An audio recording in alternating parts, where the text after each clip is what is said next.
Assalamualaikum warahmatullahi wabarakatuh.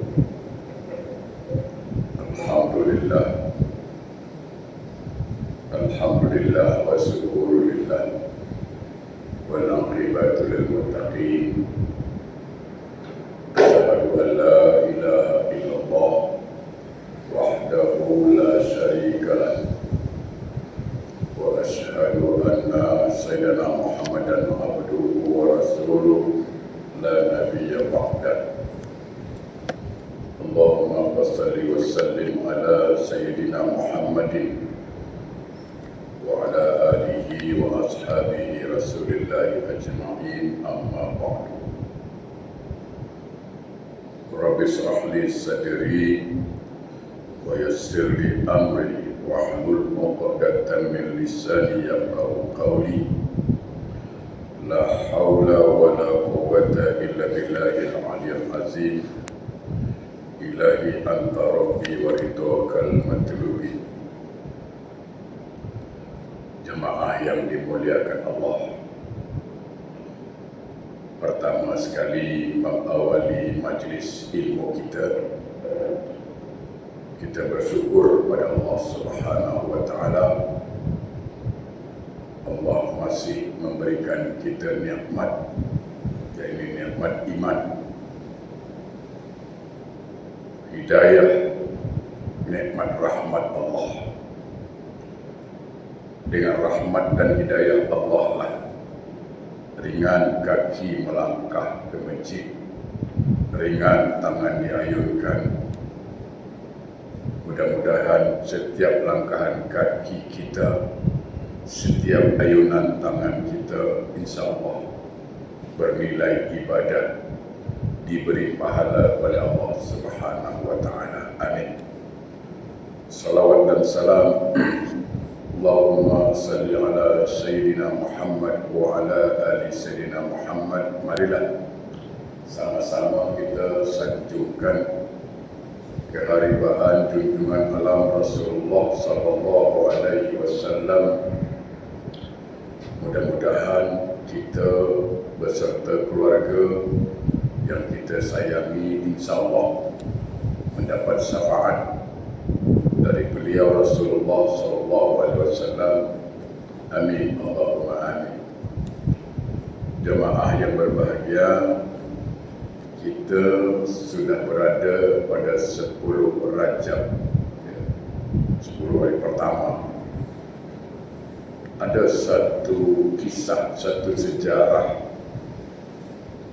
yang sudah dicatat di dalam ajaran Islam, di mana pada bulan Rajab inilah terjadinya peristiwa besar yang dialami oleh Rasulullah SAW yang selalu kita sebut Isra wal Mi'raj. Jadi beberapa hari pertemuan nanti insya-Allah kita bahas tentang Isra Mi'raj ini, hikmahnya apa. Kita akan mulai dulu dari tahun kejadian, artinya sebelum kejadian. Tahun itu disebut dengan istilah Amul Husni. Jadi tahun kejadian Isra Mi'raj itu disebut atau dikenal dengan sebutan Amul Husni, tahun-tahun duka cita, tahun-tahun kesedihan. Kenapa? Kenapa disebut tahun duka cita? Kenapa disebut tahun kesedihan? Karena pada tahun itulah meninggalnya 2 orang manusia yang sangat menyayangi Nabi, dan Nabi pun sayang dengan beliau. 2 orang ini banyak sangat mendukung, menyokong perjuangan dakwah Rasulullah SAW, walaupun salah satu di antara mereka tidak Islam. Siapa mereka ini? Ada 2 orang di sini. Pertama, Abu Talib. Abu Talib ini bapak saudara beliau. Yang kedua, yang meninggal siapa? Khadijah, istri beliau yang pertama. Kita tengok sejarahnya. Abu Talib memang bukan Islam. Dia tidak Islam, tapi dia tidak membenci Islam. Dia tidak membenci Rasulullah Sallallahu Alaihi Wasallam, tidak seperti paman yang lain macam Abu Lahab. Paman dia juga, pakcik dia juga. Bukan saja benci dengan Rasulullah, benci dengan ajaran yang dibawa Rasulullah yang Islam. Beza dengan Abu Talib. Walaupun dia tidak setuju, dia tidak ikut ajaran Islam Abu Talib, tapi dia terus memberi dukungan. Dia terus menjaga Rasulullah daripada ancaman-ancaman orang kafir. Dalam sebuah riwayat, dalam sebuah kisah, orang kafir Quraisy itu sudah mulai kacau. Kenapa?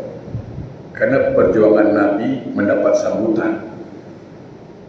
Ajaran Islam ini yang dibawa oleh Rasulullah SAW mendapat sambutan yang baik dari masyarakat. Setiap hari ada je orang masuk Islam. Setiap hari ada je orang masuk Islam. Lalu orang kafir Quraisy ini, tokoh-tokoh masyarakatnya, musyawarah. Macam mana nak memberhentikan, macam mana nak menghentikan dakwah Nabi. Itu akhirnya musyawarah.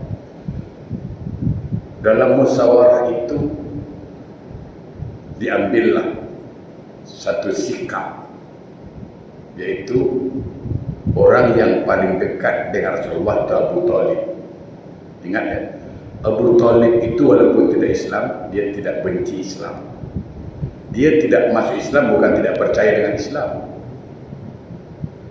tapi karena dia sebagai tokoh bangsawan Quraisy, kalau dia masuk Islam takut dia punya jatuh. Itu aja pikiran dia, marwah kata orang kita. Dia merasa kalau orang Islam masuk Islam nanti jatuh marwah, padahal tidak. Makin naik, makin tinggi marwah itu sebenarnya. Maka dalam musyawarah itu diambillah keputusan supaya ada orang yang boleh berunding dengan Nabi Muhammad SAW. Maka dimintalah Abu Talib sebagai perwakilan orang kafir Quraisy. Dia diminta. Apa tugas Abu Talib? Itu menawarkan bagaimana upaya supaya Rasulullah SAW berhenti jadi Nabi. Apa yang dia mau? Maka ditawarkan, diajak berunding. Apa kata Abu Talib? Ya Muhammad, saya mewakili dari suku Quraisy. Mereka mengusulkan, seandainya engkau ingin harta yang banyak, berapapun engkau mau duit, berapapun harta yang kau mau Muhammad, kami siapkan. Berapapun kau minta, kau tinggal cakap. Orang lain cakap, kau petik je, kau cakap petik jadi ya. Apa kata Rasulullah? Aku tidak memerlukan harta. Andai kata engkau perlu harta berapa banyak pun engkau mau, kami siapkan, dengan syarat engkau berhenti jadi Nabi. Kata Rasulullah, aku takkan berhenti jadi Nabi gara-gara harta. Harta tidak membuat aku terpesona. Harta tidak membuat aku lalai kepada Allah. Minta maaf, zaman sekarang sudah banyak gara-gara harta Logik aja. Orang jualan, kasihan tengok dia. Buka kedai dari pagi, zuhur sibuk di kedai, asar asyik layan orang, maghrib pun asyik layan orang, pelanggan lagi ramai, isyak pun orang ramai. Bila dia solat? Betul saya katakan. Bila dia solat? Kesian dengan dia. Yang dia cari rezeki Allah yang kasih, tapi Allah yang dia jauhi. Itu pelajaran berharga buat kita. Ya.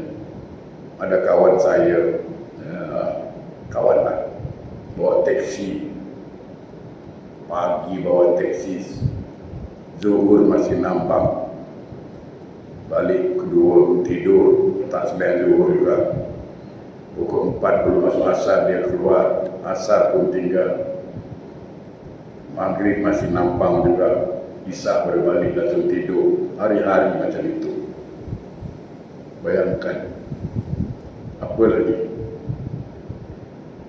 Macam mana hidup itu? Allah yang menghidupkan dia, Allah yang kasih dia nyawa, Allah yang kasih dia rezeki, tapi Allah dia tinggalkan. Ya, tu. Rasulullah mengatakan, aku harta tidak membuat aku terpesona. Lalu ditawarkan yang kedua, andai kata harta engkau tidak mau, okay, kalau engkau mau pangkat, mau jabatan, kami akan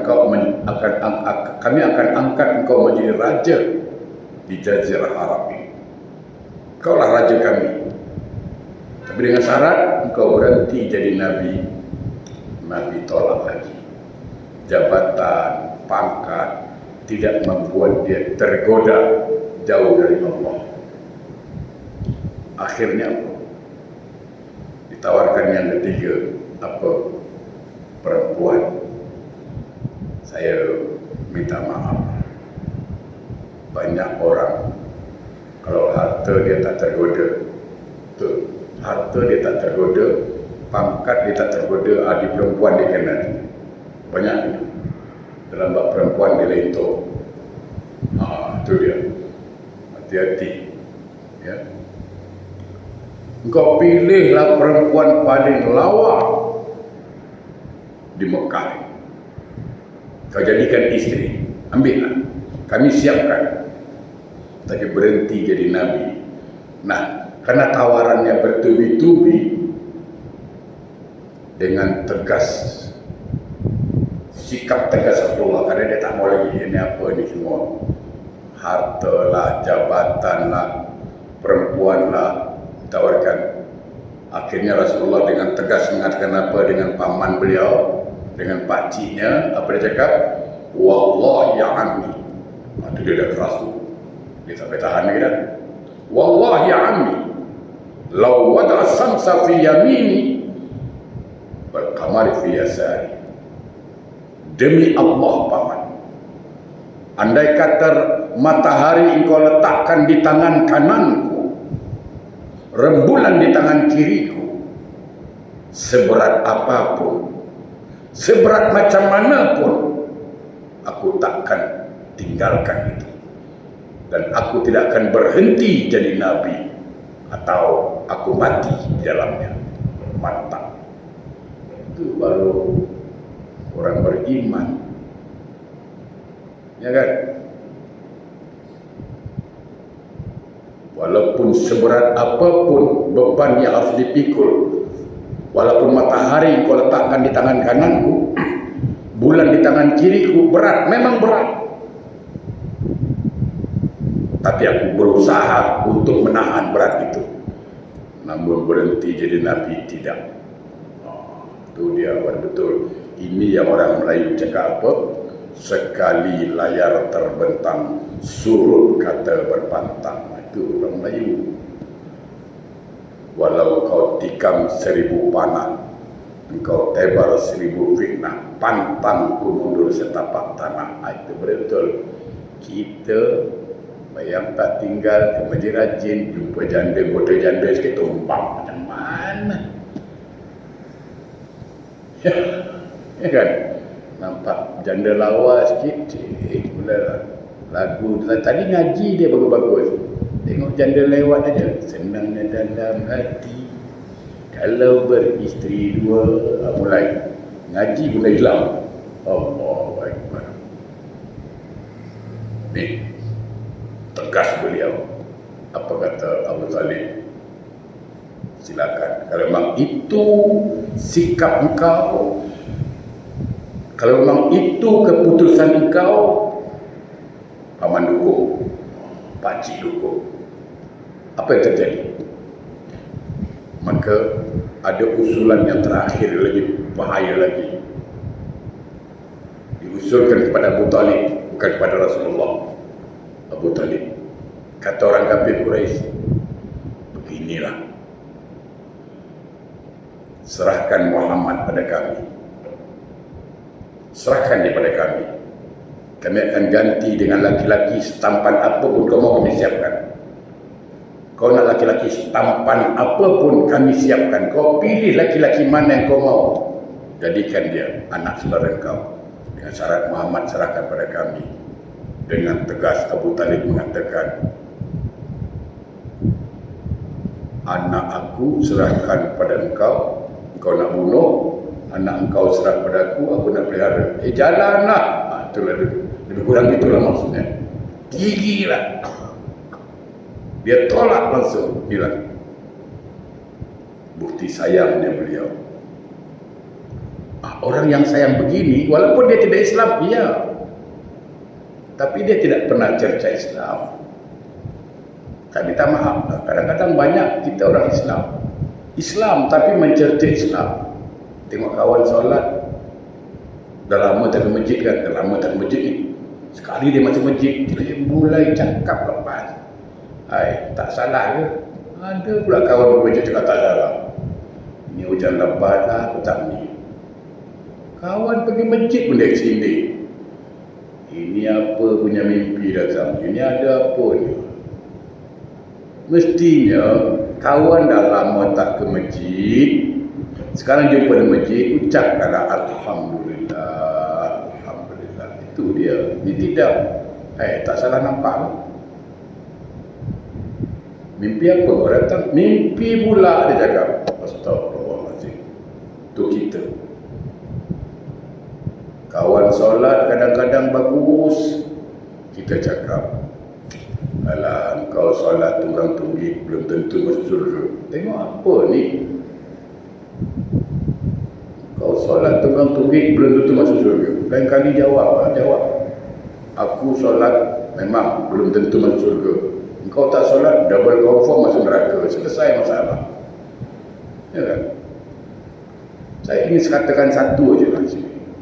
Untuk menjadi pemikiran kita bersama. Tapi saya tidak menghukum demi Allah. Saya tidak menyalahkan orang, dan saya memang tidak mau ingin menyalahkan orang. Cuma ingin mengajak orang berfikir. Betapa dahsyatnya seorang muslim kalau dia tinggalkan solat, efeknya. Satu aja. Banyak efeknya, tapi lain kali saya bahas. Satu aja. Cuba bayangkan. Ini pikirkan ya, bukan menghukum. Ingat, saya tidak menghukum, tapi mengajak orang berfikir. Discusslah, tak ada masalah. Kalau seseorang mendirikan solat, saya ulang balik biar paham, jangan salah paham. Saya ulang pelan-pelan. Kalau ada orang mendirikan solat, tapi dia tidak baca suratul Fatihah, sah tak solatnya? Jawabnya pasti tidak sah. Ya kan? Pasti tidak sah. Kita tanya, kenapa tidak sah? Jawabnya apa? Karena dia telah meninggalkan rukun. Sebab dalam kaedah fikih dikatakan sesuatu ibadah dianggap sah apabila cukup syarat dan rukunnya.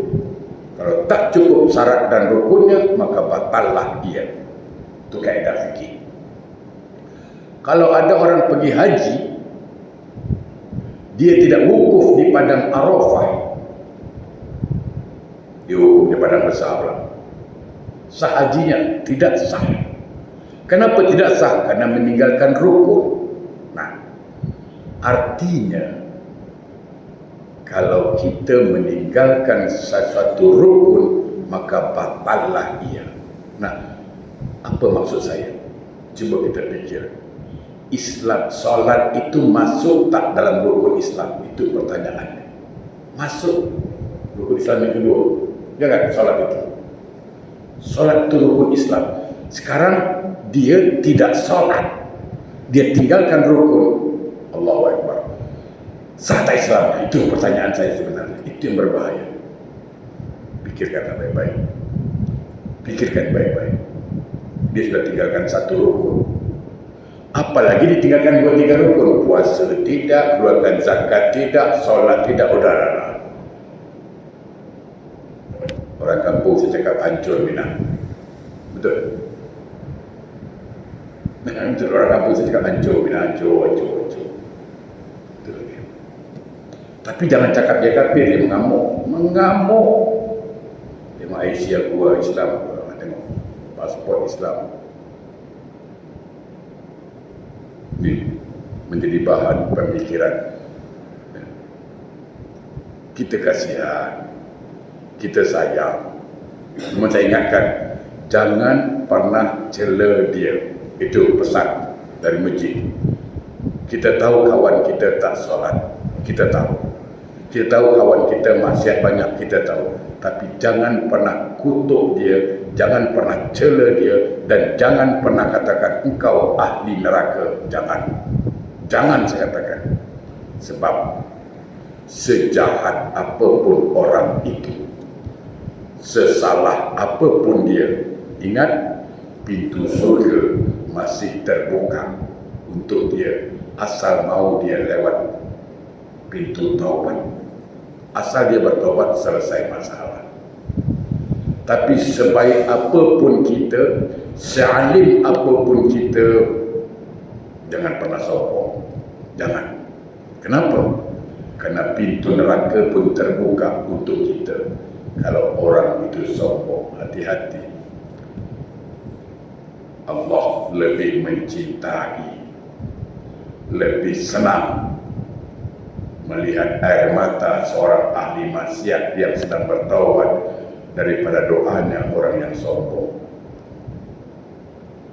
Jadi jangan pernah cela orang itu, tapi selalu kita doakan semoga Allah beri dia hidayah.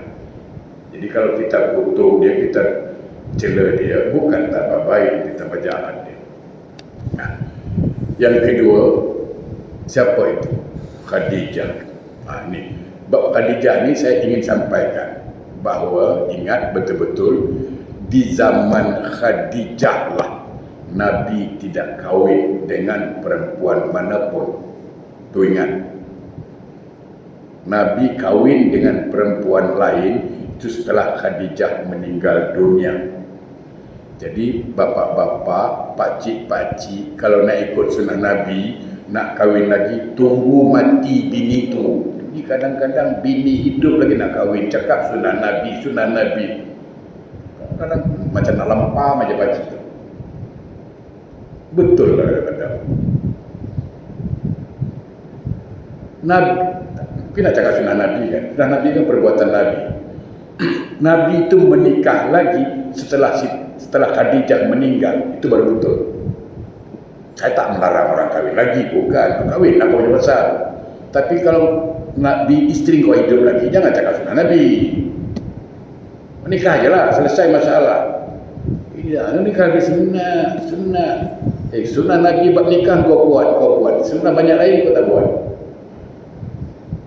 Nikah sunnah Nabi. Isteri masih hidup lagi apa? Saya bukan nak bela perempuan, bukan. Itu sejarah itu.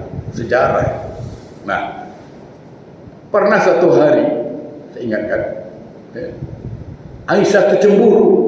Rasulullah sayang Khadijah. Cemburu Aisyah. Kenapa cemburu? Dalam kitab, banyak kitab sejarah tentang Khadijah. Kerana Rasulullah berpesan kepada Aisyah, tolong siapkan 3 piring makanan. Untuk siapa? Sepiring saya makan, kata Nabi. Sepiring kau yang makan. Sepiring lagi berikan orang yang memakan. Dan pahalanya untuk Khadijah. Okey. Sekali, sehari, 2 hari mungkin tak ada masalah. Kalau dah hari-hari macam mana? Mulailah. Bak kata orang Melayu, masih dia je ingat macam apa. Macam kita ni tak pandang lah. Gitu lah lebih kurang. Ya namanya perempuan biasa lah. Lalu tak puas hati dia tanya, ya Rasulullah, engkau selalu ingat Khadijah. Apa aku tak dapat menyenangkan hati engkau? Kurang lawa ke aku? Macam-macam lah. Apa kata Rasulullah? Aisyah, ingat baik-baik. Andai kata Khadijah masih hidup, aku bersumpah tidak akan kahwin dengan perempuan manapun. Itu betul. Ini tidak bagaimana. Cantik ya. Pacik-pacik lagi. Saya bukan melarang ke Batam. Pergilah ke Batam, tak ada masalah. Saya pun setiap minggu ada di Batam. Tapi saya ngaji sana, jangan salah faham. Nak ikut boleh. Ya. Ketika Rasulullah SAW pertama sekali menerima Al-Quran di Gua Hira, pertama sekali terima Al-Quran. Jadi kalau kita di Mekah ada namanya Jabal Nur. Depan Jabal Nur itu ada Jabal Jibril namanya. Jadi di situ dipastikan dulu Rasulullah duduk betul-betul di Gua Hira, baru Jibril dah pas tengok, baru dia datang bawa ayat Quran. Ya. Itu kita selalu dengarlah kisah ini dalam nuzul Quran. Bila Rasulullah menerima wahyu Allah yang pertama, surat Al-Alaq, Iqra Bismillahirrahmanirrahim khalaq sampai selesai, beliau kedinginan, ketakutan, pulang ke rumah. Apa kata Rasulullah? Zamiluni ya Khadijah. Zamiluni, selimutkan aku. Khadijah tanya, kenapa? Ada apa? Diceritalah peristiwa dia mendapat wahyu dengan mantap. Inilah isteri yang baik. Dengan mantap Khadijah mengatakan dalam bahasa ini, tenang. Kalau bahasa kita, brother relax. Atau bahasa kita, tenanglah. Yang datang itu adalah namus. Kalau kita sebut malaikat Jibril. Sabarlah, engkau adalah makhluk yang mulia. Dan Khadijahlah orang yang pertama beriman kepada Rasulullah SAW. Inilah contoh istri yang baik. Ini contoh istri yang baik.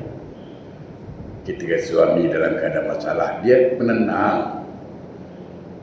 Tenanglah bang, itu sedap jadi istri itu. Semua itu ada jalan keluar. Awak jangan paniklah, sedap. Ini tidak, kita dah pening, dia mencacau lah di rumah lagi. Itulah abang, orang dah cakap, kita tak dengar. Mana mau? Dah kepala pening, ini lagi tambah pening daripada. Ya. Kita udahlah panik, udahlah risau, lagi dia cakap macam itu, tambah risau balik.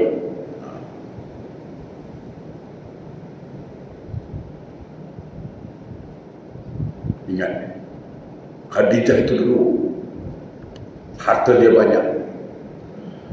Ya. Setelah nikah dengan Rasulullah, dia jatuh miskin. Ya. Tapi kita respect. Di tengah-tengah kemiskinan rumah tangga Rasulullah, ada satu sabda Rasulullah. Apa itu? Al-baiti jannati. Rumah tanggaku laksana surga bagiku. Subhanallah. Luar biasa. Al-baiti jannati, rumah tanggaku laksana surga bagiku. Kita kadang-kadang, Nabi mana ada karpet, mana ada TV, mana ada aircon, mana ada kereta. Tapi walaupun begitu, dia sebut rumah tanggaku bagaikan surga bagiku. Kita Rumah 5 bilik eksekutif, aircon ada, kereta ada, gaji besar. Tapi rumah tangga panas lah. Rumah tangga macam neraka. Tu, macam mana kita? Ada satu sabda Rasulullah SAW terhadap isteri. Ni, kalau ada isteri yang dengar ni bagus. Ini diberikan oleh Abu Bakar Siddiq. Apa kata Nabi? Ma min imra'atin qalat li zawjiha ma minka khairan illa ahbatallah amala sab'ina sana walau taqumul lail wa tasurun nahar. Apabila seorang isteri berkata pada suaminya, apa baiknya engkau? Tak ada baik pun. Ma minka khairan, tak ada baiknya engkau. Allah gugurkan amal ibadah isteri itu walaupun dia sudah beribadah 70 tahun. Berpuasa di siang hari, tahajud di malam hari, Allah dah tak pandang itu. Kenapa? Karena tidak pernah mensyukuri atas pemberian suami.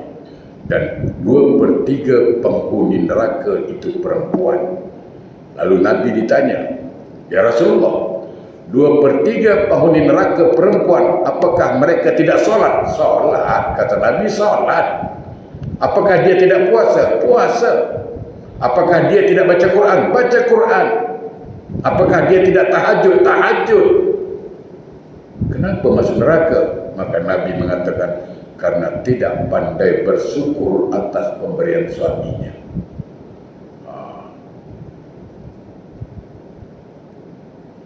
Khadijah senantiasa bersyukur. Pada satu hari, dalam kisah dikatakan, Khadijah sedang menyapu-nyapu rumah lah katakan. Tiba-tiba Rasulullah menangis, keluar air matanya. Khadijah tengok Rasulullah menangis, dia cepat-cepat datang.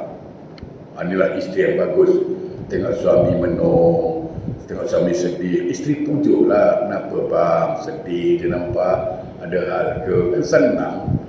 Tidak, sedih konon, apa pula lah kawan ni. Bukan nak tenangkan, kita dah pening sedih, sedih konon, pening, ni semua ada makna. Apalah, tak pandai nak mengobat sikit pun. Apa kata Khadijah? Maya baki ya Rasulullah. Kenapa engkau menangis ya Rasulullah? Kenapa? Maya baki, kenapa engkau menangis? Rasulullah, tak ada apa-apa. Tak mungkin tak ada apa-apa. Tentu ada sebab. Bak kata pepatah Melayu apa?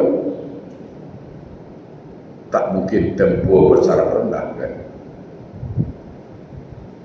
Apa kata Rasulullah? Khadijah, sungguh aku menangis melihat engkau tadi menyapu depan itu.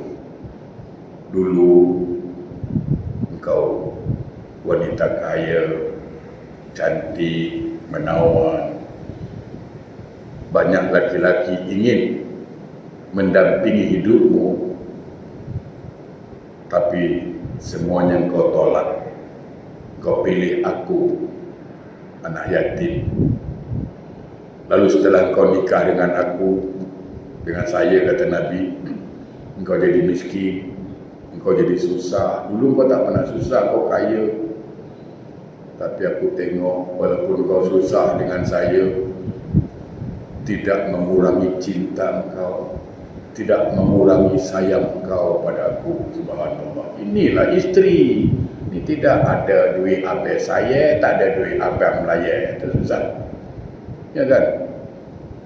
Lagi kalau ada balik sana seberang, ada duit emas. Orang kita Singapura kena panggil emas, lemas. Ya kan? Panggil emas, mari mas. Mau makan apa mas? Ya kan? Nak minum apa mas? Kena panggil mas, lemas kawan. Habis duit berampus tuan kau itu. Ya. Datang sana lagi dia dah cabut. Duit dah habis. Tinggallah kita merana sini lagi. Ya, banyak kejadian, bukan satu dua, banyak. Dulu kau perempuan kaya, sekarang jadi melarat, jadi susah, tapi kau betul-betul setia. Nah, di sini pesan Khadijah yang cukup luar biasa indah bahasanya. Apa kata Khadijah? Ya Rasulullah, wahai kekasihku, ingatlah wasiatku, ingatlah pesanku baik-baik. Ini pesan Khadijah lah yang membuat Rasulullah selalu ingat beliau karena cintanya beliau. Aku berpesan kepada engkau, wahai kekasihku, andai kata aku mati lebih dahulu daripada engkau, dan ternyata memang Khadijah meninggal lebih dahulu. Andai kata aku mati lebih dahulu daripada engkau, satu hari engkau ingin mendakwakan Islam, engkau ingin menebarkan Islam nun di seberang laut sana, engkau harus menyeberang, tapi sayang sampan layar engkau tidak punya. Kau jangan ragu, jangan bimbang kekasihku. Kau harus berlayar, tapi sampan layar kau tidak punya. Datanglah ke kuburku. Datang ke kuburku dan gali kuburku. Ambillah tulang belulangku, ikat jadi satu, bawa ke tepi pantai. Berlayarlah engkau dari tulang punggung. Subhanallah. Inilah istri yang menjadi dambaan suami. Ya, ini dia. Dunia mata, khairul mata dunia al-maratus soleh. Dunia ini sebuah perhiasan, dunia sebuah permainan. Perhiasan yang terbaik wanita solehah. Kalau kita punya istri macam ini, subhanallah, bahagia, saya katakan. Bahagia sekali. Ini tidak balik-balik tanya duit. Ya kan? Kita baru dari masjid. Kemana bang? Dari Nabi ke masjid lah. Sekali balik. Dari mana? Dari Nabi lah. Mana berani? Berani tanya dia.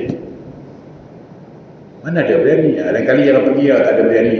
Allah Akbar. Pasal berani kena marah suami. Macam mana kita? Ya Allah, Ya Rahman, Ya Rahim. Itulah. Dua wanita, dua orang ini meninggalkan Rasulullah SAW buat selama-lamanya. Itu yang membuat beliau sedih. Untuk itulah dihibur oleh Allah, ditenangkan oleh Allah perasaannya. Bagaimana? Dijemput, dipanggil menghadap Allah lewat Isra Mi'raj. Intinya apa? Untuk menenangkan Rasulullah. Jangan risau, jangan gelisah dengan kejadian yang menyedihkan. Ini mengajarkan kita apa? Kalau kita dalam kesedihan, kita dalam masalah, cepat bertemu dengan Allah. Lewat apa? Salat. As-salatu mi'rajul mu'min.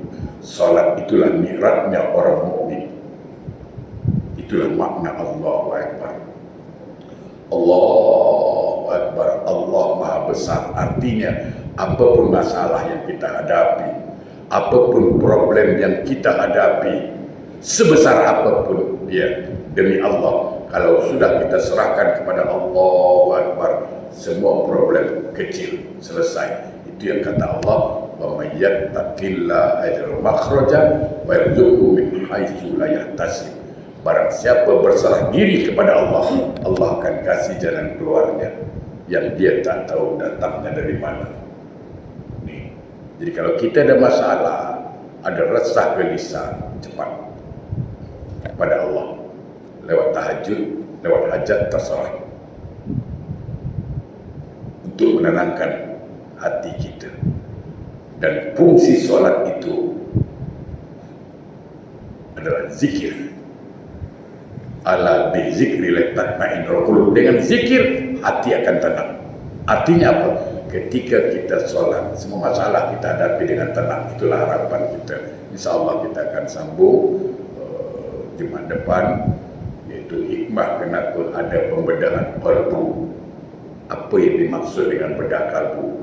Mudah-mudahan bermanfaat apa yang saya sampaikan, yang benar dari Allah, yang salah dari saya. Terima kasih perhatiannya, mohon maaf atas kesalahannya. A'udzubillahi minasyaitonirrajim. Bismillahirrahmanirrahim. Alhamdulillahirabbil alamin. Allahumma shalli ala sayyidina Muhammad wa ala ali sayyidina Muhammad. Allahumma a'inna ala dzikrika wa syukrika wa husna ibadatik ya Allah. Kami mohon padamu ya Allah, bantulah kami untuk selalu berzikir menyebut namamu. Jauhkan kami dari orang yang lalai berzikir menyebut namamu.